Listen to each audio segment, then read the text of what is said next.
WhatsApp line there. You can chat this my WhatsApp line. Come send the certain disturbing videos and pictures I got from that particular side. Okay? I want you to see for yourself. Hello. Yes. Good afternoon. Please, I am on program now, please. I don't know.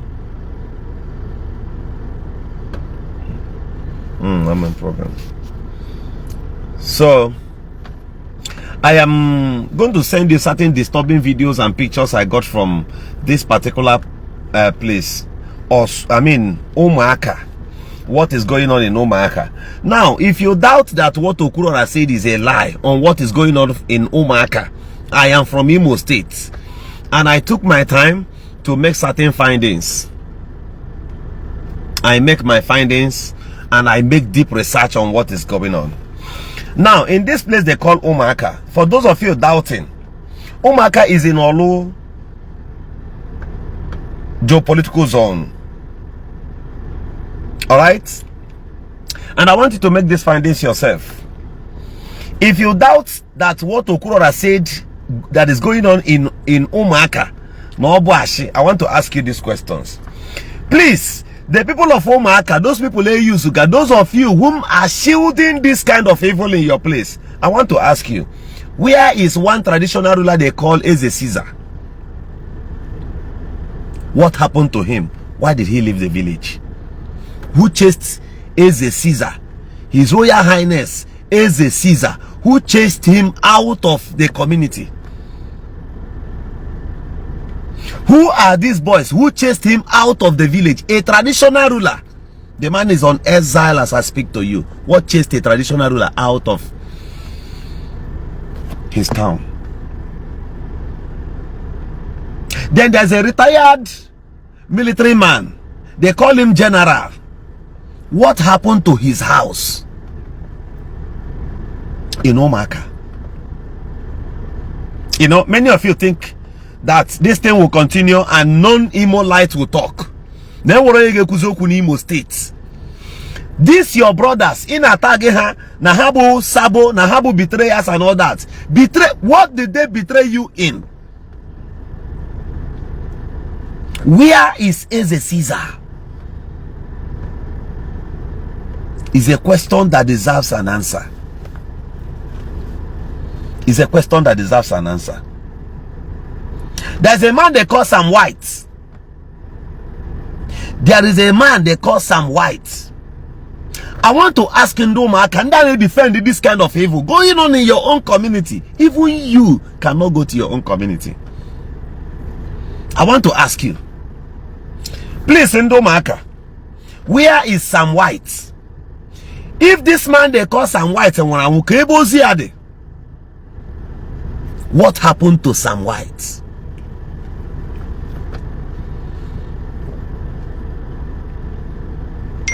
Can you make videos of 3 traditional rulers from that particular area in their palace right now as I speak to you? Let the traditional rulers mention dates, today's date and time in their palace, with women and children celebrating them. Show the house of the traditional rulers and show the traditional ruler sitting on his own throne. People are supporting what they don't know the beginning and the end. This is going on in Umaka. Now, for those of you listening to me, those of you from the social space here who are not from Imo State, the distance from Umaka to the government house of Imo State is about 15 minutes or 20 minutes. Let's say 15 minutes only. No matter how the case may be. From Umaka to the government house, current government house of Imo State, is about 15 minutes. You know, that day I made a post and I said the Abuja-based governor of Imo State hosted the Super Falcon players in Abuja. Everybody was laughing. People were even mocking at the governor. Oh, that's good, that's good. But I want to remind you that where this evil is going on, where this terrorism act and evil act, barbaric against Igbo is going on currently, is just 15 minutes to the government house. How do you expect the governor to be there? Go to TikTok and see what our people are doing. Umaka ne kuputazi egbe na TikTok live. You guys are seeing it, and what you lay. I read many comments, and I would just smile and say, "Wow." You see people laying comments at home, Mama, Cake, how do I join you? And many of you are keeping quiet. I know people that has called me, Governor, don't talk, don't do this and that, don't even try it, both threat and other. But let me tell you, and me him simme.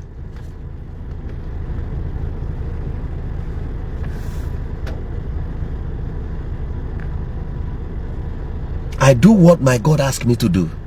And I don't do it to please any goddamn idiot. Not even any idiotic politician in Imo. I will never. It is at the detriment of the commoners.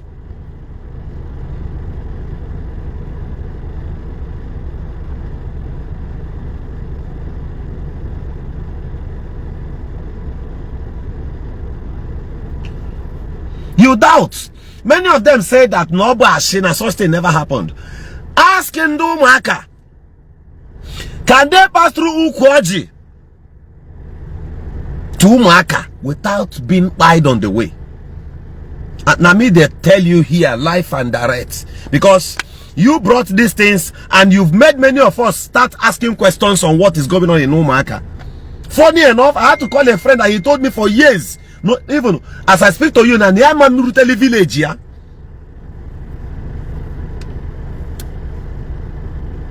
People are keeping. You think many of us will keep? I am from Imo State. The same blood of flow between in all of us. Imo in maybe now. Your father did not work anything to build this Imo.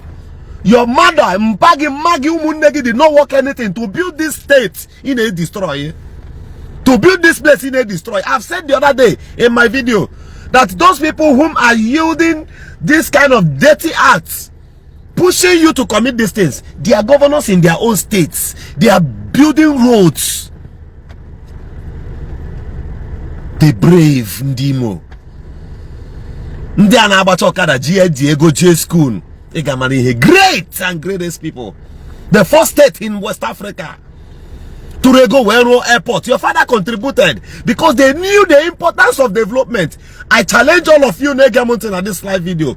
In Ala Igbo State, there was a time of culture that our elders gathered money. They will come into the village. They will look for the most brave child. Community na Kuchinku, where Diego wears one man in a school. How come? How are the mighty falling in Dimo?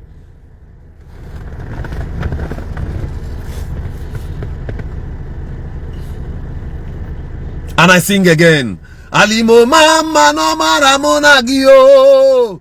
Alimo mama no maramonagi. Umaka lenke imo mama no maramonagio. Onyabola tinyaka ka emezi obodani.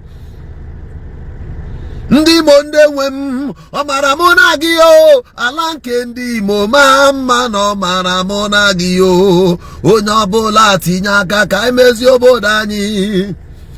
Kedi makumu ne mundosu omaramonagio. Alanke imo mama no maramonagio. Onyabola tinyaka ka emezi obodani.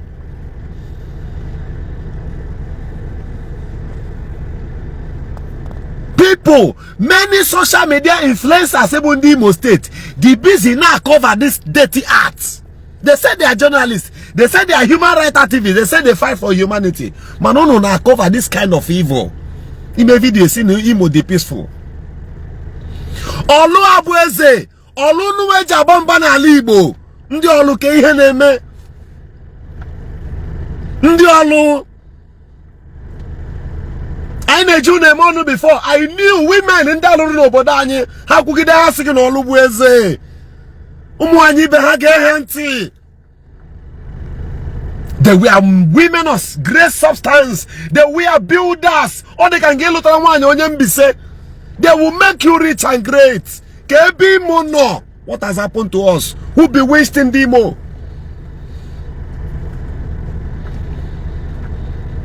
Mekuya. I have to say it because Some of our brothers now be on my comment section, and I will not keep quiet. I will not keep quiet.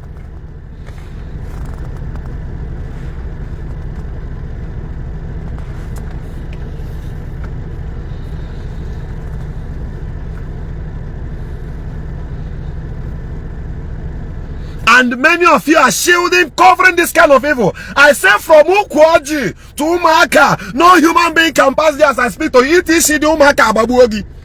Ala Igbo, Ala Igbo state. 15 minutes to the government house. Even the governor had to say he had to run. Adime pretended to tell you this truth. Governor in Imo state as I speak to you. Are we not ashamed of ourselves? I chennai neme hope on them. Oh, what for?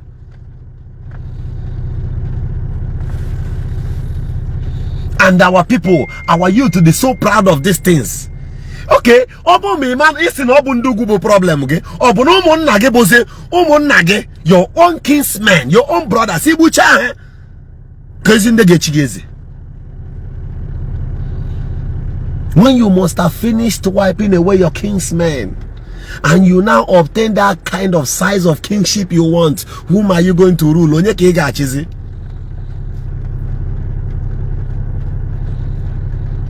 Ndi mojiko na akona ono. Eba no me Okwuluora this thing. Eba na bo national school ubele Umaka.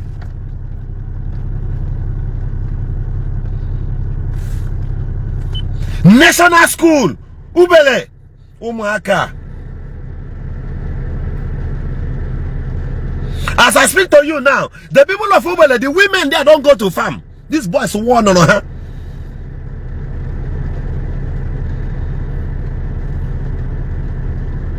These boys one day hold in Ubele not to even go to farm. And what I get him on a boogie. The picture, there's a picture I attached here. I told me post on my Facebook. I do some teacher here. Cover to some places. So we be and our brothers massively. You don't know what is going on. You don't know. You don't know. Imaro.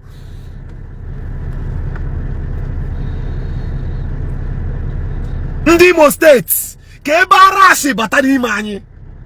The greatest people, Otuno now, the whole world, the states in Africa, we are managing themselves. You guys were able, our fathers to rego 3 naira. We rode this Igbo airport on the soul of Ngobala. Kai! The greatest Imo. Obukunuwa diha. Obukunuwa, Obunuwa nejiza kunebu owono. Obuzunuwa. The heartland, the center Ala Igbo, Okwuluora.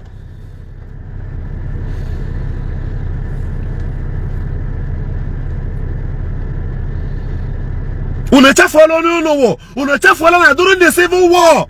Alugidrogo, ojukuwe batana control. Ndiru actually yabiadia. It was difficult to capture Owerri.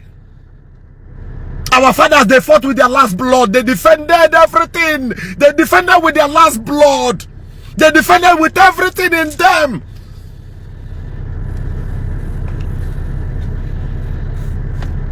Kai! Oya kandiara, oya ka people know when you help us, etc. And you guys are keeping quiet. And when they maybe more. Because of Onye. Hope of the mass administration will come and go, and Imo is the oldest. Imo sorry, and Imo will remain. Ihe neme. Oba do ka mmadu dira anyị na ibusi onwe anyị agbazi ụlọ anyị ọkụ. I may say our place goes down. And those millionaires in Ebu, how many billionaires do we have in Imo State? The little ones na no ka na chupu si na Ebu, si na akwa kachi business ya.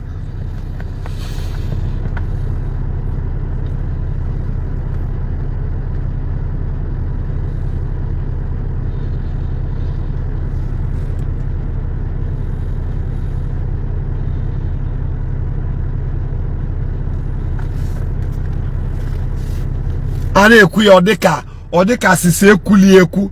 Anekuya, Assisi Ekulieku, Asina, Inekwa, they will start and threaten again. No. We will not keep quiet any longer.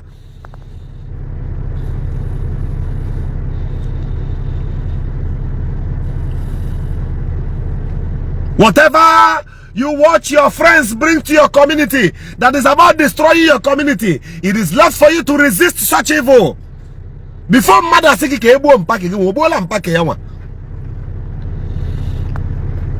Before somebody will say na ke ebu one negi obola one negi yawa first. They come and they destroy Umaka. Do you know how much Olu generate before now?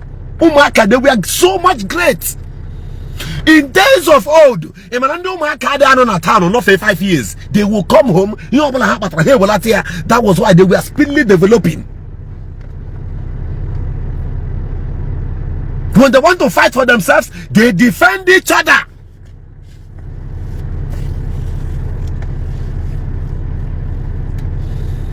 As I speak to you, in the soil of the community of Ubele, it is written and stampeded by the enemies of their own people that they took over the place. Everything from where? The soil of other parts of our zone or other part of Olu zone completely. Then the other side of our zone where you are looking at before now, like as I speak to you in my own community, our land say we land 90% of it, 99% of it. There's nothing we can do except running through the law. The law Awonka. When they have privatized the judiciary and the police. Hello? Yes. No. Okay, I'm on my life, my brother. Okay, you want me to put it on loudspeaker? Okay, go ahead. Go ahead. The world is listening to you. Okay, the phone is on loudspeaker now.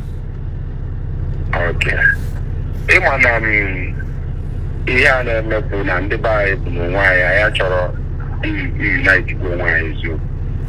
You know, your government here, they did it. And I don't know whether they know that the counter reaction would be, and they did it intentionally, or they did it without knowing that this thing would be the counter reaction. Here, you know, some community are saying, this war, they are about like a war.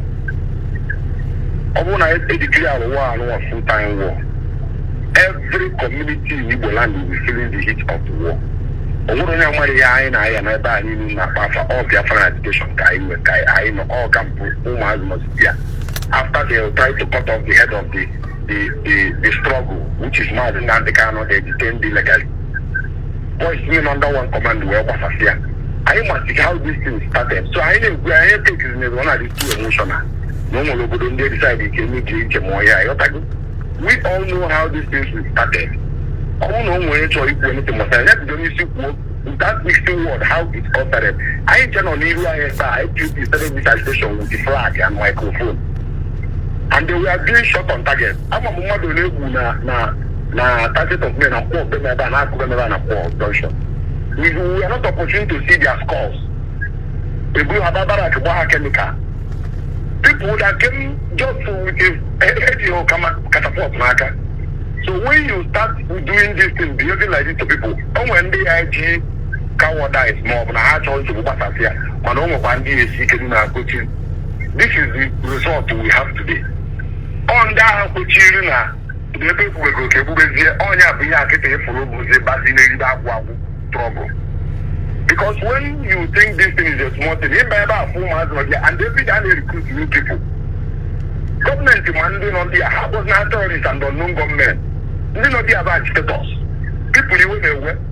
And they know what they're supposed to do to stop these things in the village side. What are they supposed to do? This thing. What are they supposed to do? Say it here. What are they what is the government supposed to do? Yes. Like Imo State problem, yes, Imo State problem, the exceptional. based on the governor of the Akwechiri, not got people in UK. Okwechiri not got people in UK, can give you state is exceptional. But they are by virtue of normal election and process, due process. Ndị Makeni na, ndị Manoteba, no they don't want to speak what is destroying their community. They also have been resist the forces, not how they destroy the community. If I need more to Umaka, Umaka is very comfortable with Inda, Anna, the problem when military come and engage with them, that is when that community start having problems. What is you? I have been to those communities. That's this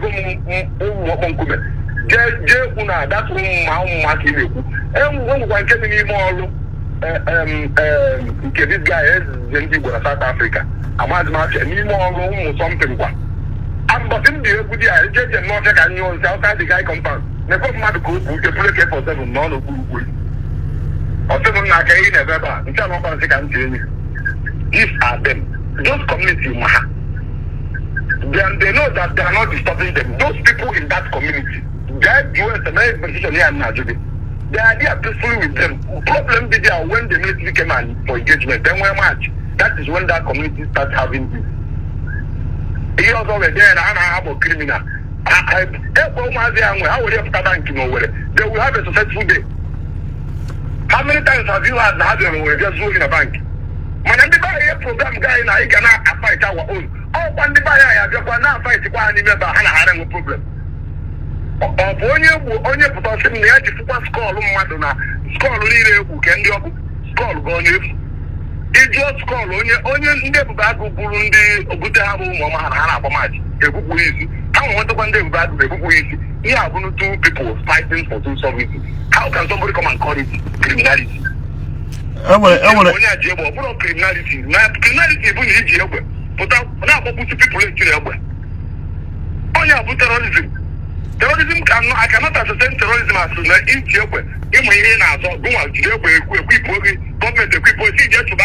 agitation without coming to that create a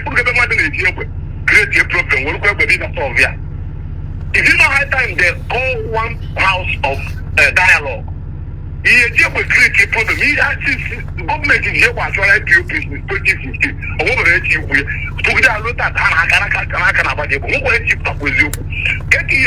create a problem. So we here way and solve the problem. So I have a idea. Unfortunately now went to elephant fight, classes must suffer.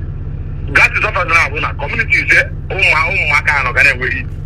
That is normal counter reaction or your question. Kaya Papa in the government thank God who put on Makania is part of the head on a meeting where he working. I'm not know what coordinate with that southeast, the whole of this southeast meeting. Because they want to work with you and maybe he's benefiting from the problem. I don't know. But whatever it is, we won't get directly to the government. All our call the attention of both the federal and everything. How to go to now the county first. Yeah, this boy did not coordinate and listen. Then I am only have to guy in Aka. Then of one hand a year Biafra, they release him and give him Biafra. Because even Nigeria, the Igbo one in Kebezuku, only the Ina or Tanimia. I question in your own community, your house or Oguzo now, your house. Is your house standing? Your private building in your own community, is it standing? Yes, it's standing. If that house is destroyed because somebody misinterpreted you and quoted you to be a Sabo, how will you feel? The point is, are you Sabo? The zoo must fall. The zoo must fall. They think it's a comedy. They put the zoo must fall. The zoo must fall. It's not a China called Ghana. It's like the zoo must fall. We had a Congo. Only see I can the zoo must fall Ghana. Okay, people will be support. They put us here. Only they know movement. It's the matter of don't you know what I can buy it. Only this will be a what after they complain. Brother, my brother, I want a question to ask. Oyeka, I want a question. answer me. Is everybody safe? No. Whenever I'm in war, Yes. Then why must the war start in Imo State? Why must it start from Imo State? Why OGB don't Imo? I even give them and many have colleagues for holding this thing for over years without extra support. Because a lot of states have collapsed. By this nature of this thing now, a lot of states have collapsed. All collapse, other states collapse. They collapse. Man, Imo State to go chill because soon my boys on the boon not there, on the boon the boon is weak. It's just on this okay. For all boys, you know, the all boys are on this okay. Yeah. On the also, and they are different people, and they are our people. Abraham Charajogi now. Other states could just sustain their own branches. Not mean that now I can't get them to make case of them. And they have a very bad elected, very bad distance. Structure of government that brought their governor.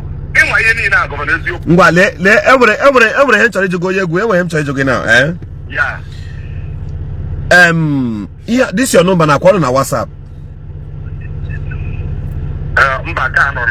Okay. WhatsApp number. Yes, I got okay, popular with your WhatsApp number so that nga forward certain videos. Do you believe all the good name we burial in our communities in Imo State? Part of that, like that Umaka, I say the people they will pay money before he may burial, and even if they pay money, their friends will not come. People will not come because you will not go. Okay. You're the good.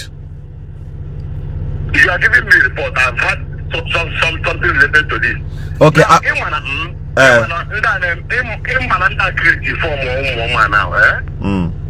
They were not official. How was the official? How about another body pulled from IPOB? When I think that the kind of fundraising make this struggle, by virtue of like I interrupt to the movement, all the people that you put on the name here, now we're not to end the struggle. So if they capture a community and want to dictate what happens in that community, my brother, is their right. Each email you go and see them. I'm side and nobody get for security there. Even if so we wanna like I am here. I'm going to 5 million or got bond down all your people. Nah, then 500,000 you can not pay around one good that I people money changing. Yeah, you go to another college. You don't have problem with them. They don't have problem. They come burial. But that is burial. They settle them and they were there. They can be. I'm not there. Habu check 47 be burial. Hello? And the book 47 be the burial. He said the drinking what? As him Habiara the burial listen I not there as security. So Habu check 47 be there.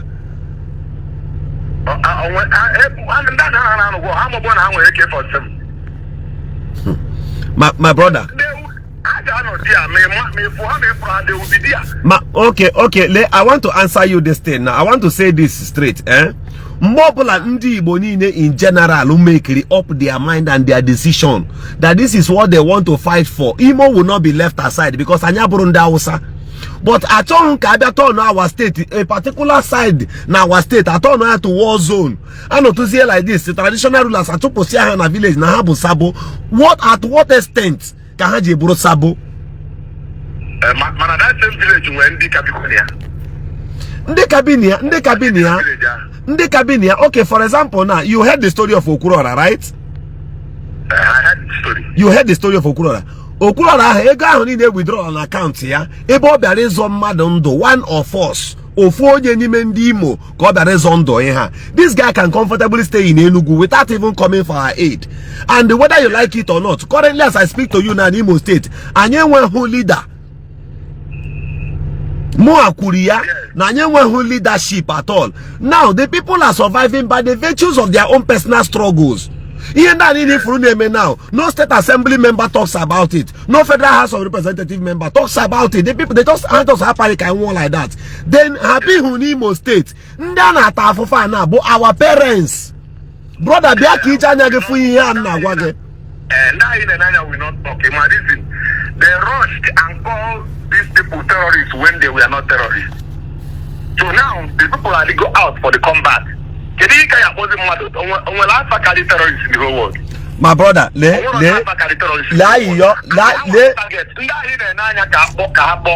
House of Assembly will not come. How and how target of these people?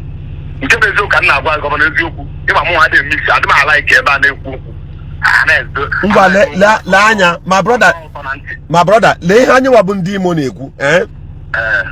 Anyu wabundi mo. Anya de here against ndi Igbo ibe anyi. Anya see anybody never tell Biafra. If you need to become Korea. Now because my father were product of the Biafran struggle. My grandfathers, they fought for it. But all the same, Agatono Kebu Shizi anyi ncha. Igbo in their collectiveness decide that tomorrow that now if you come to Imo State, many of us I never respected the seat at home on the 30th of May. Believe me, but that even civil servant they respect it. Anybody na force what a zone we can go to anywhere we like, but we try to respect that thing just to pay that sign of respect to our forefathers. Maybe she's now our place name. Where's this school? No, Onye can go to the kind of pictures and they post to you see little children of 14 years, 13 years, but they get AK-47. By experience, that's a child abuse. They will not have control and regulation. All the horrible, I'm seeing those things. My brother, all the pressure the government to mount on those people. My brother, they are also struggling to survive. They will recruit anything to survive. No. The game in control by no one get control. And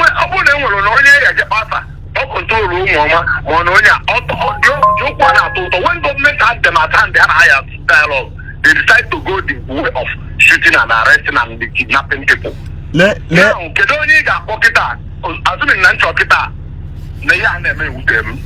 want to come to Umaka and put body as a celebrity mama. Continue on Malebe or damage anymore. Wait to arm for getting amnesty. I can volunteer myself to go. Mana kedonya bonya meet. Kedonya diya meet where we are now. Kaibu to zio to anenya mo butu. Who will I meet and talk on a eager methodist thing? When they had the head of this struggle at their banks and how you negotiate this thing, they started a few my brother, there are people to meet. And when the people to meet na Imo State Imo State, you know people to meet. You know people to meet. And when that game meet, they stay in Udachia. Now, and one somebody like me, I say they can afford that place. And I'm moral to do when bar plane funded myself. J court 3 times. I did. But my brother, people should not also take advantage of maybe he's absent. Now maybe here. As I speak to you now, so schools are not functional. Umaka DJ school. Or where every family wanted the money to afford relocating their families out of us. So children are still there. My brother, how will you feel? What I say, what I 12 years, no how will you feel? But my brother, I don't know without the government of Imo State. Is it possible? Yes, now. I will tell you. It's possible that we the individual or to Akita, you are in Damama. Can you now? I will see without the government of Imo State, China, go army, go police, can have a combat with these boys. Can you come and see that? I know I can come and talk to my people. They can to stop when the government is still pressuring those communities. It is possible. Do you know why? Kaya hare result another thing amongst our people. Chetapa ne wuro ge ma fu na nyen sobu na aba. Nde shoemaker nde aba. First obidoro na shoemaker, nde shoemaker eji aka ha decide ya. Na customers ha ga eshi Cameroon bia here bia zo ahia. Egbuo that customer na yegu ya niile. They stood up one morning and started fighting math. And when you believe na Bakasi ordinary ma will defeat these people, I'm telling you, no only Igbo chi when mere obo egbe ka ọ na-eji. Onye Igbo need the best of guns to win battles. Compare this one. This is crusaders. Oku Bakasi who criminal so they can mobilize and they can stop them. Okay. Even on the theater, I'm going to be an every weekend. I bid for off our security. Personal private gang in DJ. Union, Yabakalaka, wise, Ube. Here and then nobody is both home and abroad where we be. You can't look at a pussy to our bed on guys. I found one day. What when they never answer there? I know my one day, name a video. Perhaps I have one day home on my house. When they naturally and the government said in Australia. And how we know now? Yeah, bro, each any year we just private people video gang. This story or something. They are not story. They are abroad story. This in the in Qatar, what call it their home and abroad.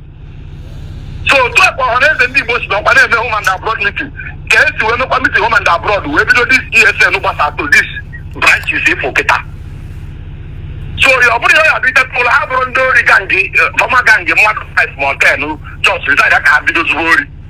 Our own people, and we must call them by their name and tell you, their mission. I'm a Yana.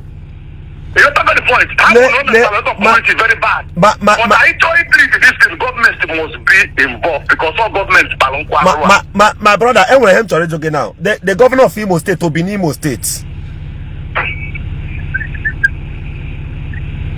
Hello? Yeah, I can hear you. Akwemana, the governor of Imo State, be Imo. Because from Umaka to government is about 20 minutes. So he can be there, definitely. And one you got to but what I'm telling you is, Nigerians with politicians. Because they have dealt with our people. They make our people. As I speak to you, my place. And when road, and when one single road, this government has constructed in my local government. They passed 6 years and getting to 8 years now. Even from the time of Okwuluora Kidnapp3Rs, they couldn't patch even one road for us. But I want a allocation of millions, hundreds of millions. At the end of the day, when he make the little piece of land I want by force, marginalizing our mothers. But all the same, I am of the opinion that our people should not take laws into their hands. Nigerians with politicians. Somebody like me will not talk, but my concern is the commoners, ordinary people. My brother, how will you feel? Business in Lagos, at the end of the day, you get to your village, away kidnap roge, if some lines they will maintain, many of us will not even talk about it. We won't even talk about them because Jackie has choice here. But this boy see ordinary flag in Agare and they terrorizing her. Somebody like me, I came up on social space. You know, I spoke against it. Yes, I spoke against it because I told because of the kind of person you I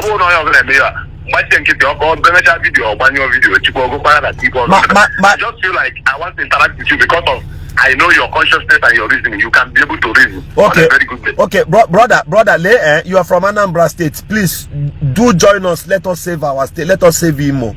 Imo, for the sake of the commoners, for the sake of the children. Umaka no Ala Igbo state. For the sake of our mothers, we innocent people, and I'm pushing our state now. My brother, you think about this thing. The pains is too much. I went to also. He got free in the whole of us like this. Brother, no two pharmacy.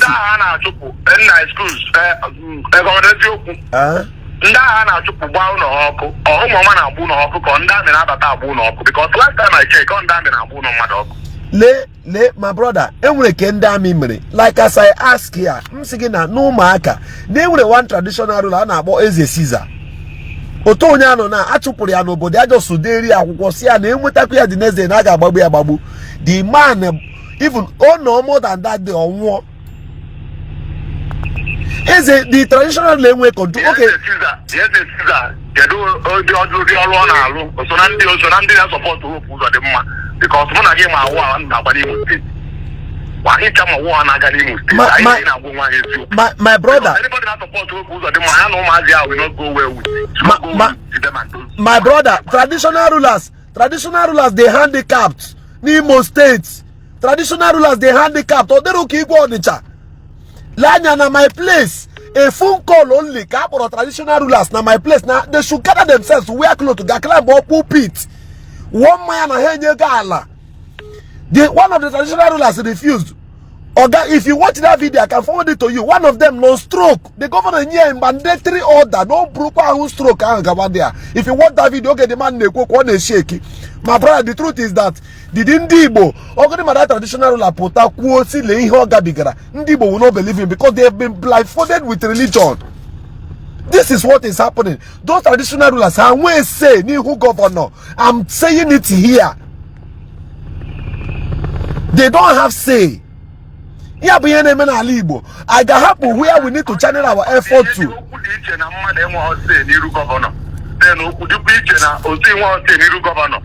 You stay independent in your decision. Don't try to show that you want to please the governor. You want to say in area because here most local government and all these things. They know that the governor will not have a governor. They are their local government. Because it's only local government chairman, more House of Assembly, Hanalo, and the Bemcho Biafra. No only talk Nigeria, the moment restructuring. You know what restructuring with this time, I will have no option than to join them. It's in Almori, I don't care. But I cannot stay with you against my people. My community. Brother. That community, or I resign. Brother. That is how somebody who came to save his people behave. But, so Igbo and where you say new governor, is he working indirectly to please the governor? Can the governor when we say by working against those same people? If your community is affected, the governor Ijelo or Zikara and Anambra State Busoludo. When I know how I fight here, almost no more. Besides, you must be on the when in there. But I'm there, Jijan Kajem, but I have Babusumas now. Building. Then that team of the community Governor Soludo mana in the community on a day after. They will not open up to you like that because their life is also at stake. One community who has their dead and do him and who has their problem. No, add that I have no problem. Makanebu in that community. Another community. And now the other community, what about 70% or 60% of buildings in that community? So, I'm not do time where all wouldn't die. Government, but I open up one day, have to put in the governor. When you call the Canacon, as a support, why a governor support, why a backer. The governor did not find about information. Because once you declare yourself to give government information against the people, government that are you cannot sustain what will come after you. So the best thing to do, government has up to politician, has up to you. You make sure as somebody, I'm a man of that community. Make sure better, stay neutral and be on your own. Man, some of people they take care emotionally. People can hear, people now go to calamity by my name of problem to take calamity. I don't possible the whole story. Now, counter reaction. The elephant that is offering the counter reaction now. They take care very bad decision by history. No, the same one has the to take calamity. When you talk like that, you are instigating in a manner as in a person where you are still making them to agitate more. I want to ask. Because I ain't tell man and keep it super Abraham. If I have to confront them and talk to them, my brother, I want to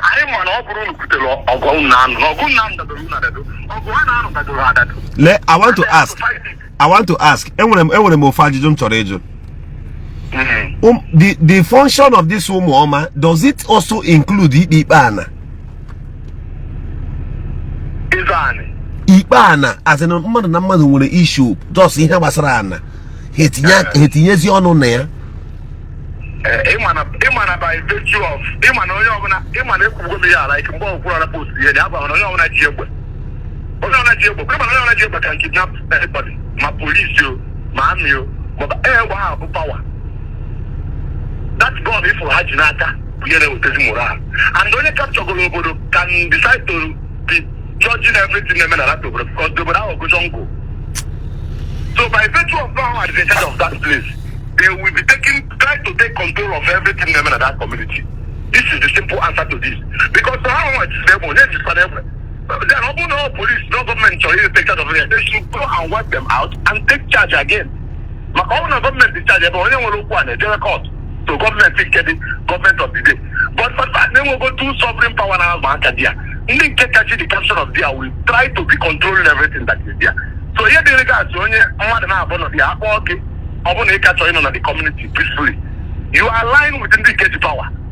Mgbe ọ na-anọgidekwa with the gọọmenti ruo gọọmenti nwekwa power. You align with ndị nke ji power because ị gaghị adịgbala aka jegbawa war with onye ji egbe maọbụ onye ụmụọma ji maọbụ anya onye amị ji. Ị gaghị agba aka were lụso anybody ji egbe ọgụ. So onye ọbụla ji egbe conquer your own village. Ihe na-agwa gị na mbụ village dị otu a ihe m na-eme ka m na-agwa gị atụ onye mgbọmgbọ onye nwa ife. Onye ọbụla conquer ya with gun. Bụ ha na-repọtụ ibe a na-ahụ na ya mụnwa ya ejeza na nchiza ma achọrọ ịza agbasara m ọsọ. Ọ bụ na mụ dị ziri na nchi ijeza bezọ na nchi awụge m zata nke ahụ ji pawa. Nọọ ndị ji pawa ka ị ga na-ege ntị. Then ọkwa na ndị a ji pawa jigide gọọmenti na-akwazi abụrụ gọọmenti Naijiria jikwa pawa. Akpọghị na kọọtụ Naijiria ihe eche na ije ahụ gọọmenti kọọtụ Naijiria dọkọwara ahụ na ego fu ya ka ọ ka bụ. Ọ pawa ọka ka a na-amadi ya ebe ahụ ịfụ kịta aka ka a na-amadi ya. Ọnya pụtara ebe a jiri otu a. And anyị nwe nke bụ eziokwu. Ịghọtago? So anaghị a na-azọ ọbụbụ na-asị gị na enye authorities from IPOP ha ji ekpebi ikpe ana. Ọ dị ọzọ IPOP command n'aka ihe ụmụọma nọ na ha ndị ọzọ ihe ahụ ndị gbapụrụ agbasa from IPOP because they ji Nnamdi Kanu. That's the truth I'm telling you. Ihe ahụ dị koko onye ọbụla ma eziokwu. Ndị ahụ ndị gbapụ. So IPOP London ka ha control ha. IPOP London cannot control ụmụọma. So what do we do? What do we do to stop all these things that there may be peace in Igbo land? Hope ụzọ dị mmadụ alịtụ. Or stretch yaka next yaka by number one, you reason Nnamdi. Number two, all the reason Nnamdi or connect I sure that young man get the solution to this problem. I don't know why you keep it joke. All Nnamdi decide this war I gotta continue. Okay. So after that, hope get down on man all logic. And no matter Nnamdi will not take it lightly with him. How am I actually Nnamdi you go and keep it joke. He fought up. He goes so get he goes on the road to where. I want Nnamdi only solve the problem on Nnamdi and don't want to Nnamdi can war this problem. Nnamdi can you are back to Europe. So this is the way solution is. Hi, the power of Nnamdi can the key to continue the war and to stop it. Okay. That's the key. As general command Okwuluora Kidnapp3Rs everybody and not bullying. Okay, no problem. And they know that he can stop it and he can even continue.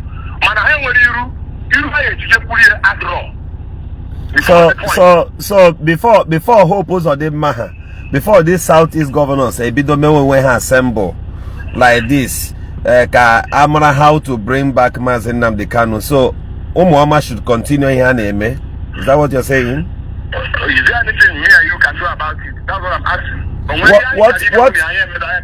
What is your message to them? And what is your direct message if they are listening to you now? This is not a hidden page. I am visible and open on the social space. What is your message to them? Should they continue or should they stop dealing with our people? Hello. Okay, I believe he wouldn't want to take that question from me. That's why. But no problem.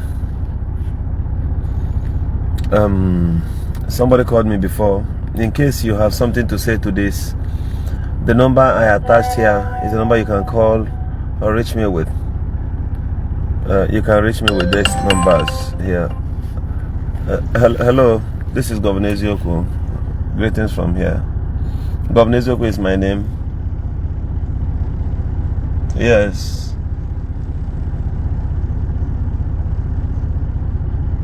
It's Tiana last speaker. Tiana last speaker. Okay, please go ahead. I think moving forward, next time, what I call a video call. And it was all the very, very shocking. You were your platform. Happen a terrorist to amplify his voice. I blame the Nigerian government and the leadership of Southeast. you don't pamper these guys. All these governors of the Southeast have provide their security votes right to the Office of the National Security Advisor and the relevant security agencies.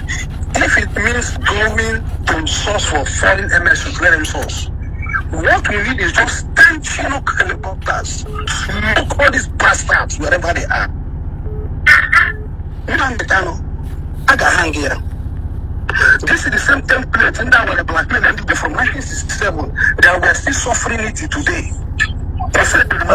Okay, my brother. Point of correction, Monaga boy won't have power to hang anybody except it will be decided by the competent court of the division. Let's face reality here. Let's face reality, right? 2015, Agago.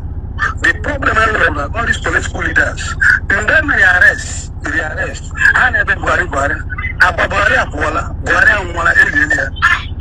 Force. Nnamdi Kanu is the Nigerian government based on the atrocities he committed. All of Puzori Magia, all of Tio Jijia, all of Frank Mbagia, and then I call it this and I call it. If they really want to take the fight, let them take it to Abuja. Let them take it to DSS.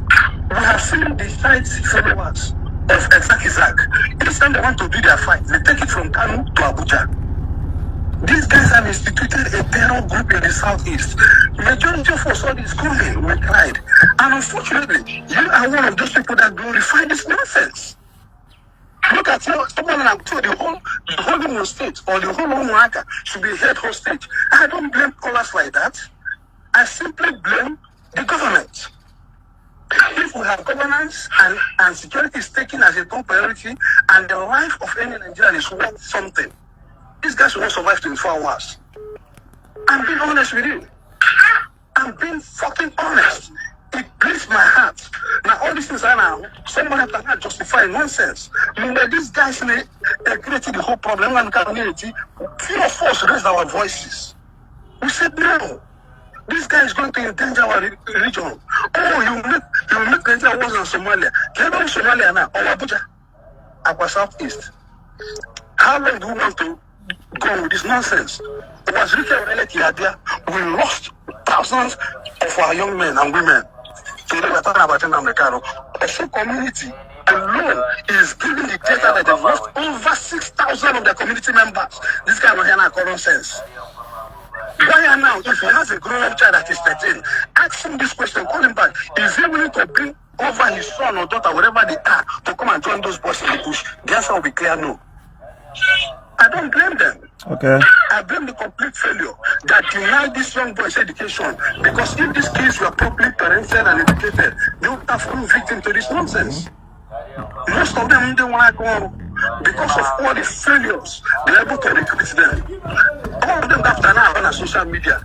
Tell them now to bring their own grown-up teenage sons and daughters to go join this criminality. They will never accept it. Okay, all right. Families are wiped out. All right, thank you very much, sir. Your name and where you called me from, sir.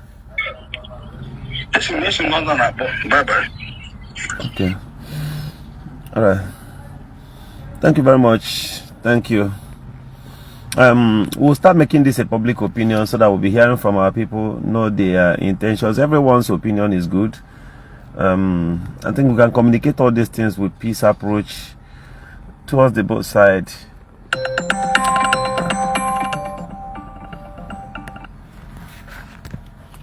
Hello. Yes, sir.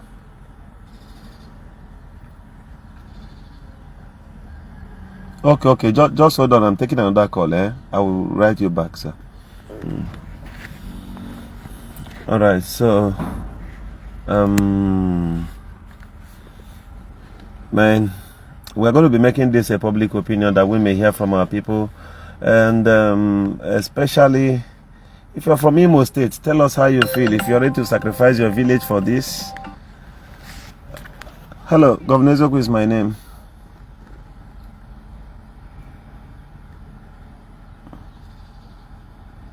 You say?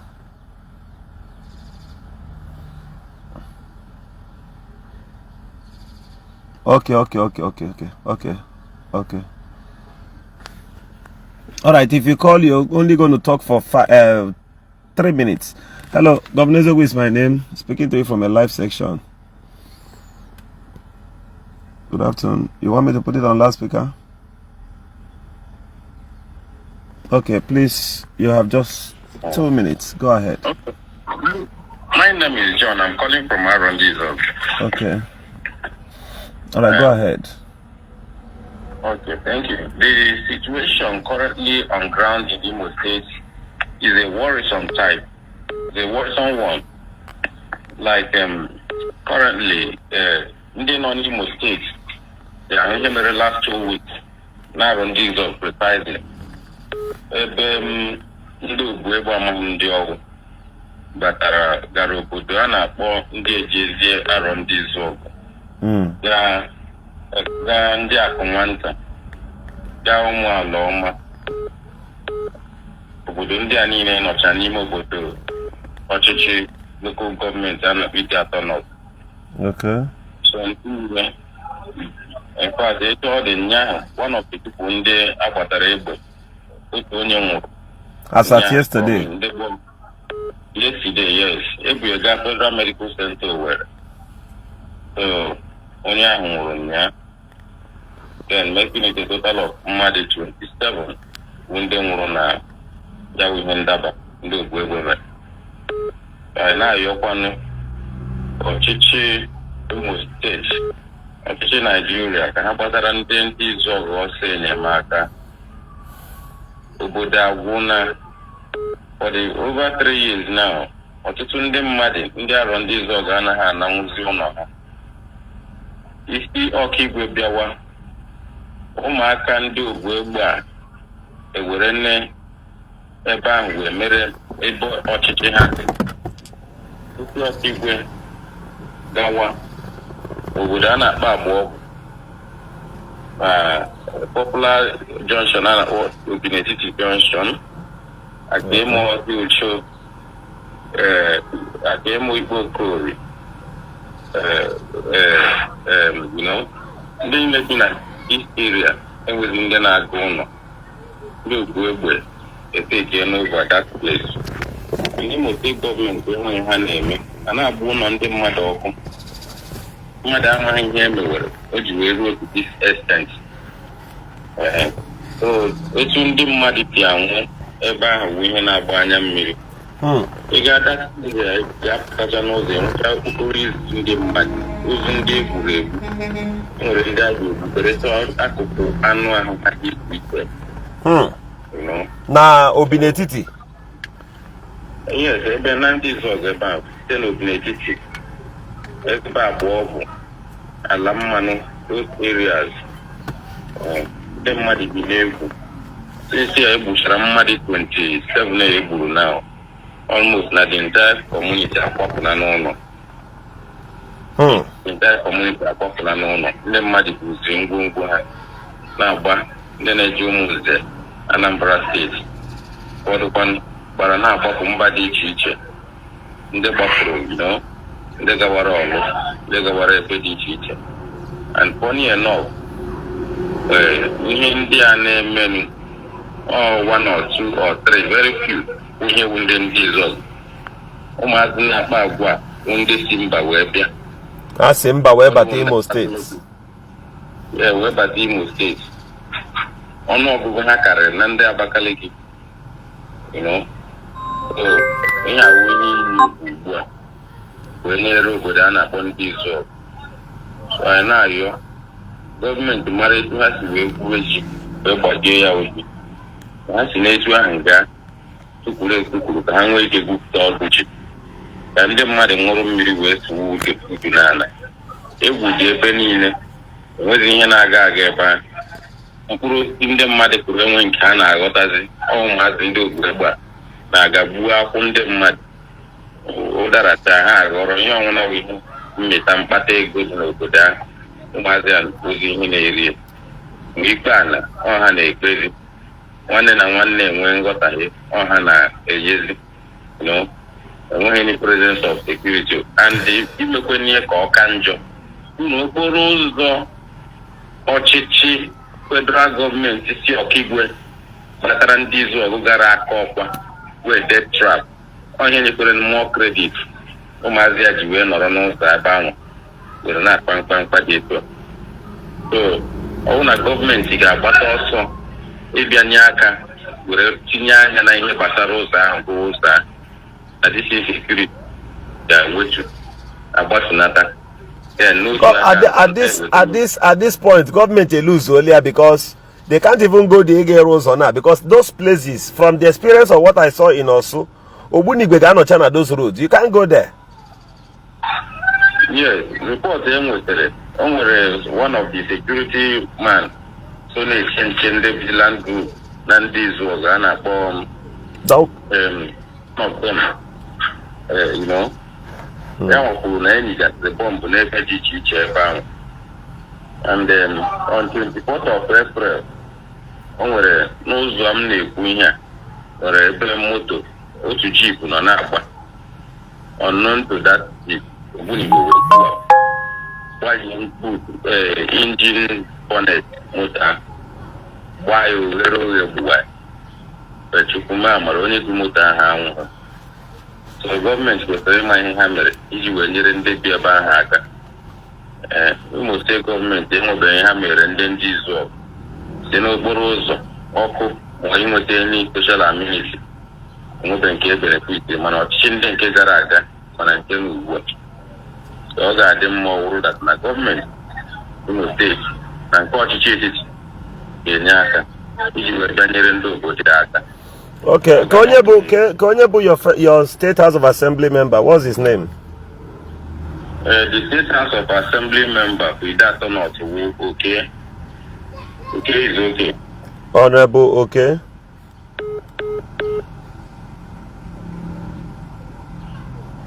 I think this particular number, I have to call you back. I need your, in case you're watching me, I need your State Assembly member. Oh, that's an idea. A State Assembly member will be there. No good roads. All of them will always just look at his name. Okay, is okay.